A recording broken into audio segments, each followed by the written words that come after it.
Hello my game gurus and welcome, and in this episode I'm going to be breaking down what is juice and how game designers use this to help make their games feel even more impactful on the players. So without further ado, let's kick off this episode of The Level Design Lobby.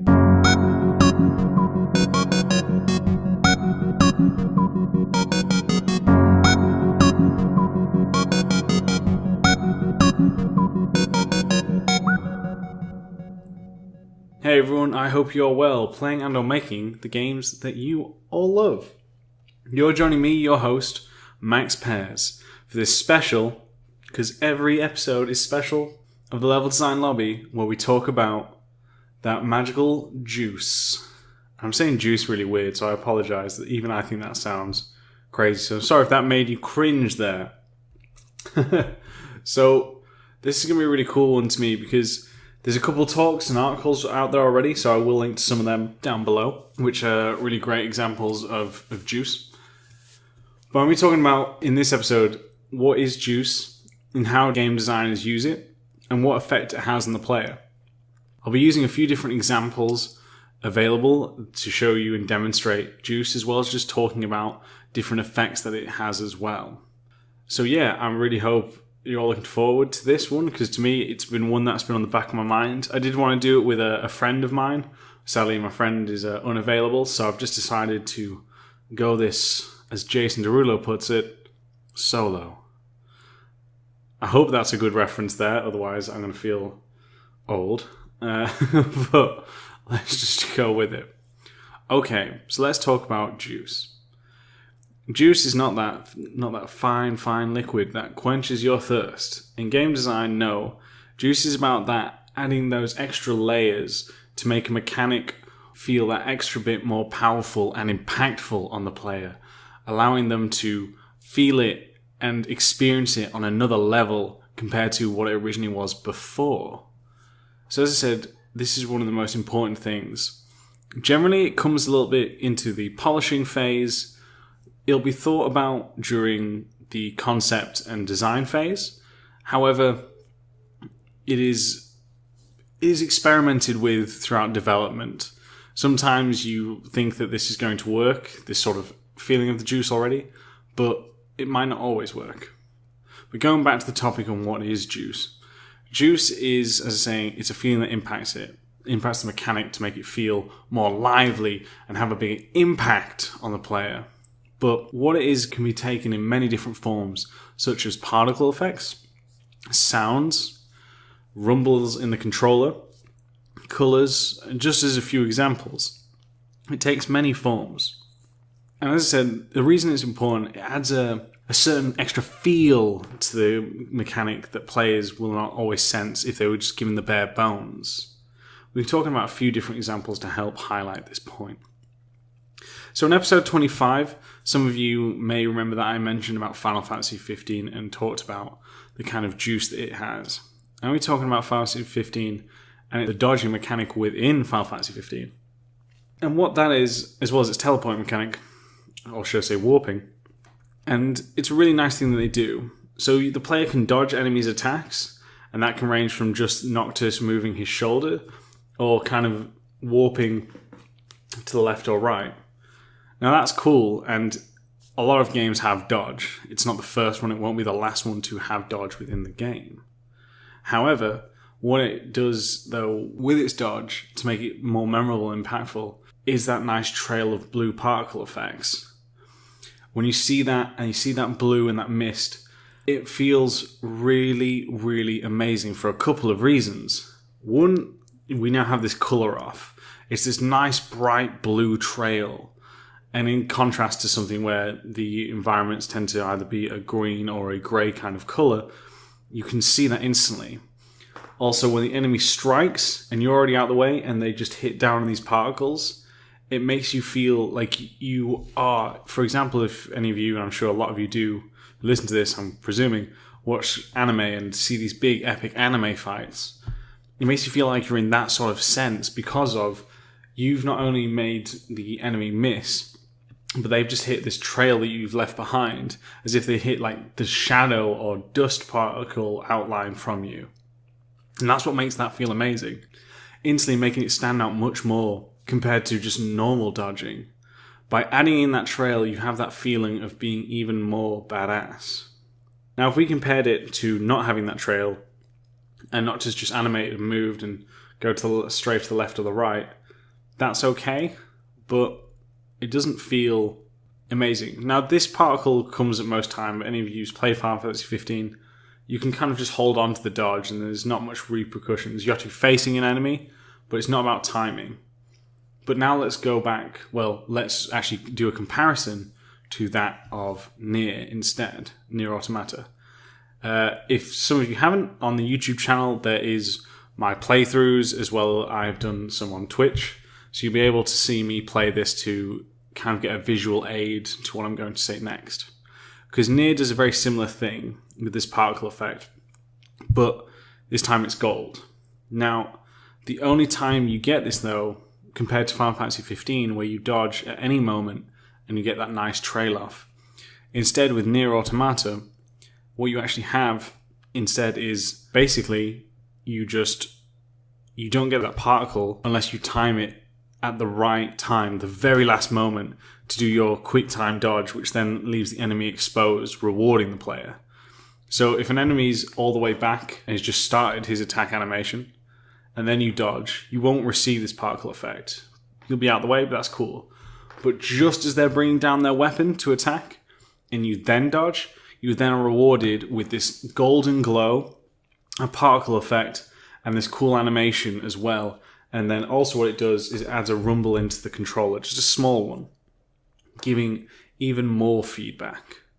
And let's think about this. The colour they use, for Noctis they use blue because of the character, the ring of, and colour of the previous kings. So that's why it's consistent with the character. However, what Nier does really well is with it being gold, and this is a reward for players timing things correctly, gold making you feel even better. Gold medals, gold for number 1, this sort of thing. They've used and applied colour theory to the particle effect as well. I don't know if that's how they got to it, but I'm saying this is how we can see it. So now you feel like you're an amazing player because of the fact that you've dodged this and received this gold sort of feedback, because it has a nice glow to it first as well, as if the developers are giving you, the player, a thumbs up as a congratulations for smashing that out. How cool is that? So they've taken it a step further with the colour theory and also not rewarding the player for every dodge, but for the right time of dodge.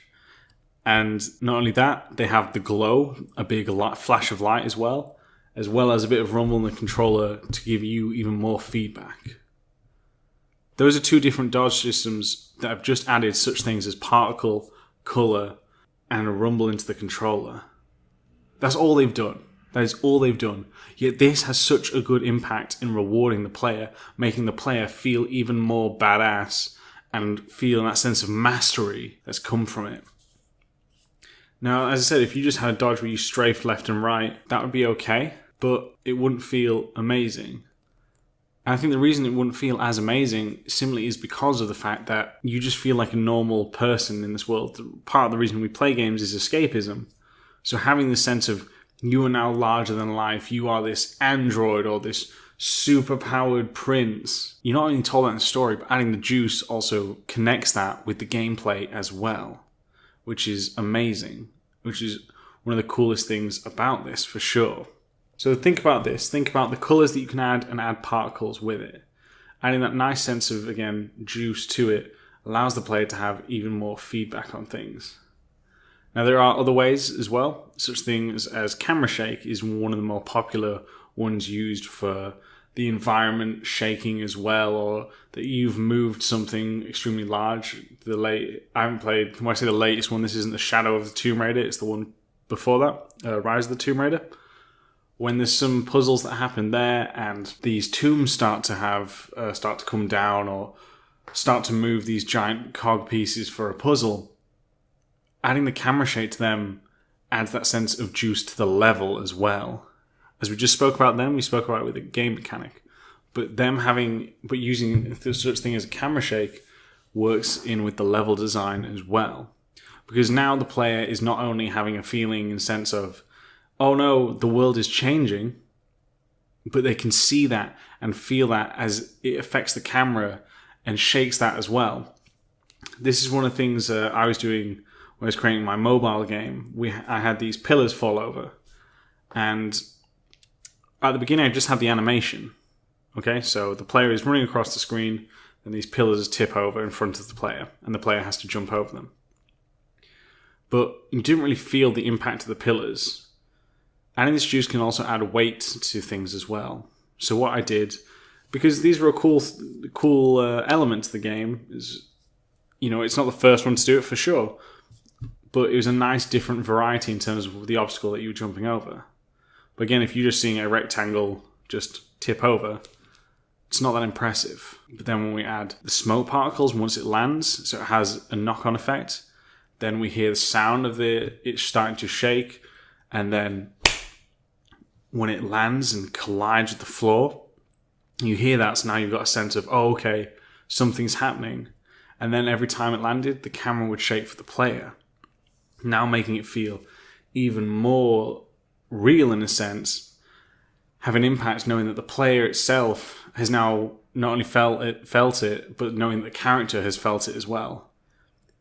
Camera shake is a great way to add juice. Obviously, be careful. You don't want to shake the camera so much that the player loses control or doesn't see what's going on around them. That was one of the bigger challenges I found when making this game and with the mechanic, was at first the camera shook and the player couldn't see where they went to jump because the camera was shaking too much. So do be careful with that.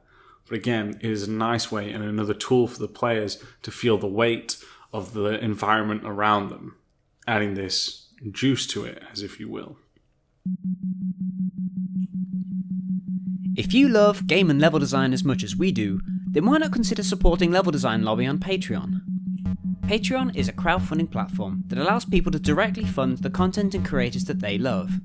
From as little as $1 per month, you can help support us in our mission to unite and teach people across the world about the wonderful and unique field of game and level design, and get some great reward perks in return, such as access to the Level Design Lobby community Discord, bi-monthly webinars, level design weekends, and much more.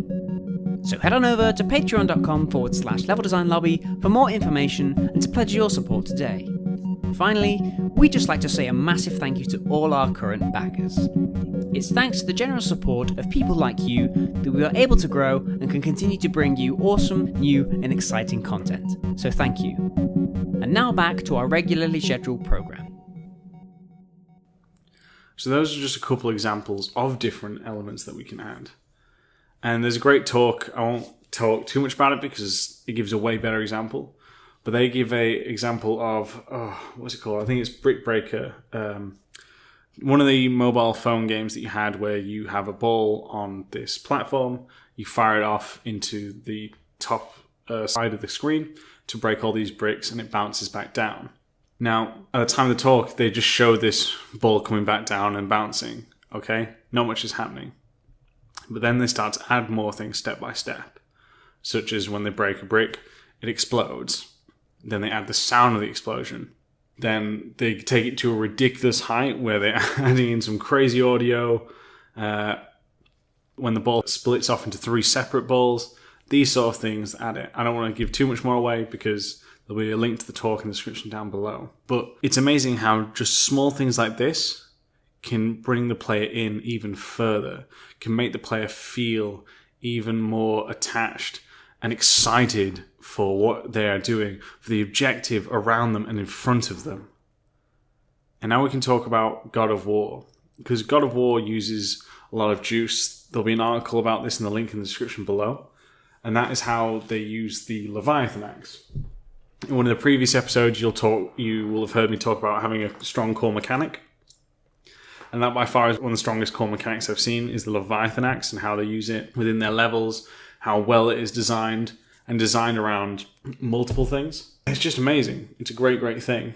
But let's talk about the juice of it, because one of the most powerful things about the axe is that you throw it and then it comes back to the player. And it's how they came to this conclusion, how they made the axe feel amazing. as I said in the previous episode, you can spend ages just throwing the axe at a tree or at the ground or at nothing. Honestly, it just feels that good to throw that players, and even including myself, will spend a lot of time just throwing the axe for the sake of throwing the axe, because it is that good. And that's why juice is important here, because it makes the concept of a strong mechanic even stronger by creating that feeling. So let's talk about a few things that it does. When you throw it and it comes back to you, you have the controller rumble. You have that right there and then. So as soon as you have it back, it feels as if you are Kratos having that axe land right in your hands, because the power it comes back and flies back to Kratos, you know that would have an impact on his hands, and they can't replicate and have an axe actually fly at you, because a lot of us would die, myself included. But by adding in that rumble, you feel as if you are Kratos. You feel that weight of that axe come towards the player. It's really that kind of enjoyable experience that you have with the juice. So first is the rumble. Next to the sounds, you have two different sounds. The sounds of when you throw it, and then the sound of it when it returns to the player as well. So now you have a cue to learn from when it's thrown and when it's coming back. Which again, a small thing, but it helps the player understand. But by having these different types of sounds as well, you have a feeling of knowing when it's coming, as if you are the master of this axe, because you can feel when you've thrown it and when it is coming back to the player. Truly, truly a great thing. Next is the actual curve pattern it takes to get back to the player. Now you may be wondering what I mean. And as I said, the article for this will be down below, but in the article it talks about how when they throw it, it used to just come straight back to the player, just in a straight line. But what they did to make it feel even better is it actually comes back in kind of an arc shape to the player. So it's not just a straight line of the way you throw and the way it comes back. By having it have a curve, it made it feel even more magical than what it is. By having this curve as well, it adds to strategy as well. So when you line yourself up from the enemies and then call the axe back, that curve can come around and sweep one enemy or take down multiple for the player. It's this kind of feeling, which is an incredible feeling. And that curve as well, I don't even know how to explain or why that curve makes it feel so good. But it does. Not having it just come back in a straight line, but that curve of it feels impressive. And as I said, makes the axe feel far more magical than it did before.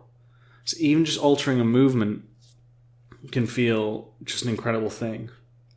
Those are just some of the examples that it uses for making the axe feel amazing. As I said, to me this is one of the strongest mechanics I've seen in a long time, especially as a core mechanic. And to break this down and to read the article on it, this is why it's important to spend time just looking at your mechanics. How can you make it feel even better? My friend who is going to be joining me for this podcast, he's currently making a game where you fly the ship, and we were speaking about juice. I sent him the talks, and after that he went back to his game and added some really cool elements as well. And one of the things he did was when you had the boost for the spaceship that you fly, what it would do is the tail end would then come down closer to the ground, while the front of the spaceship went up, and then it would balance itself out. But you could look at that, and then it had that nice spring up as well, because of how it went down and then back up. It's like you could feel it as the player. That ship had now had a visual impact from the boost. He then added some particle effects, so the trails of the exhaust, they'd stretch out longer than how you're doing before. So you're seeing the length of the particles change would also add to you as a player understanding that you are going even faster.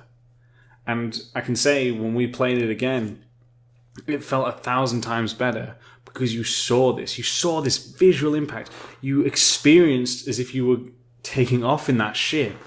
It was this really nice experience there. So think about this really. All I've said and talked about is simple things as feedback on the controller. There's some other great stuff that people do with the light bar for PlayStation 4 controllers, when you're choosing a spell, I think in Witcher, it changes colour to that spell, the insignia that you use. There's such as when you're getting damage in Call of Duty, I think, or it's another first-person shooter, the light bar goes red. These sort of things that can make a small thing feel even better, you know? So when you are designing mechanics, players do notice this. Players will feel this. So take the time to break down your mechanics further. Make sure it works correctly, but then think, how do you give subtle cues? How has it changed things? How can you say it with a sound or a different particle? All of these things can and will have an impact on the game and your mechanic. So think about that. And as I said, none of this stuff is hard. All the stuff that I said, it's changed. It's not a great deal, you know, adding sounds, particles, colours, lights. It's not a huge thing to add, but the impact that it has is truly incredible. So think about that, everyone. You know, it's a great one for it. It's a simple one to do as well. Because as I said, the impact that it has on the players is that it makes it a memorable mechanic, and also makes the player feel even more immersed within your world, and also makes the mechanic you have carry more weight in a sense. For a level, it can make the level feel alive, moving, and these sort of things. All of this juice can have an amazing effect on the game in so many ways, and you just need to change a few subtle things. So it is one thing that I strongly recommend. Okay, everyone, that is the end of the episode of Juice. I hope you have enjoyed it. As I said, there will be articles and videos linked down below talking about how other people have used it and how you can see it being used in further more details from the examples that I've given. I hope you have enjoyed it. This is a really cool one I like. As I said, me and my mate have talked about this quite a lot, and I'm currently in development of a game, and I've revisited some of my mechanics, even the save point, to add some more of that sort of juice element to make it feel better. And it's worked. You know, I can see the visual difference of the player's reaction when I give it to them to play. And I've really, really enjoyed that. So it's really cool, and I think it's worth everyone sticking around. So thank you all very much for listening. I really appreciate you as always. And yeah, thank you all very much. If you haven't already, do follow me on Twitter @MaxPairs, because that is where I tweet bite-sized level design tips, as well as you being able to keep up with the latest episodes when they're released. Okay, everyone, have a great day, afternoon, or evening whenever you're listening to this. And I will catch you all next time.